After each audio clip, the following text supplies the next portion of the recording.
विश्व ने भारत की दिव्यता देख ली। कर्नाटक उडुपी के श्री कृष्ण मठ से पीएम मोदी ने 1 लाख लोगों के साथ गीता का पाठ किया और कर्नाटक के कृष्ण मंदिर के सामने बड़े सुवर्ण तीर्थ मंडप का भी उद्घाटन किया।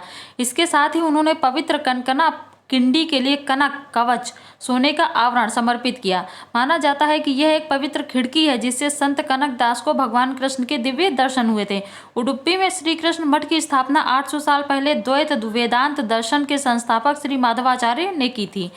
प्रधानमंत्री मोदी ने कहा कि इतने गुरुओं की उपस्थित मेरे लिए सौभाग्य की बात है। पीएम मोदी ने कहा कि मैं अभी 3 दिन पहले ही कुरुक्षेत्र में था। उन्होंने कहा कि आज जब 1 लाख लोगों ने एक साथ गीता के श्लोक पढ़े तो मानो भारत के लोगों ने सहस्त्र वर्षों की दिव्यता का साक्षात दर्शन भी किया है।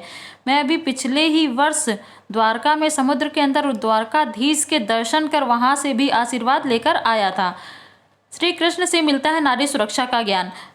पीएम मोदी ने कहा कि आज सबका साथ सबका विकास सर्वजन हिताय सर्वजन सुखाय जैसी हमारी नीतियों के पीछे भी भगवान श्री कृष्ण के इन्हीं श्लोकों की प्रेरणा है। उन्होंने कहा कि भगवान श्री कृष्ण हमें गरीबों की सहायता का मंत्र देते हैं और इसी मंत्र की प्रेरणा आयुष्मान भारत और पीएम आवास जैसी योजना का आधार बन जाती है।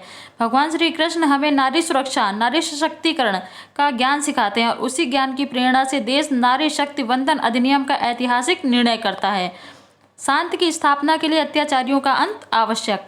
प्रधानमंत्री मोदी ने कहा कि श्री कृष्ण हमें सबके कल्याण की बात सिखाते हैं और यही बात वैक्सीन मैत्री सोलर अलायंस और वसुधैव कुटुंबकम की हमारी नीतियों का आधार बनती है। श्री कृष्ण ने गीता का संदेश युद्ध की भूमि पर दिया था और भगवत गीता हमें सिखाती है कि शांति और सत्य की स्थापना के लिए अत्याचारियों का अंत भी आवश्यक है।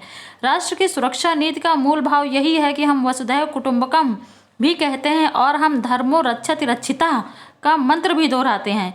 हम लाल किले से श्री कृष्ण की करुणा का संदेश भी देते हैं और उसी प्राचीर से मिशन सुदर्शन चक्र की उद्घोषणा भी करते हैं। धन्यवाद। Thank you.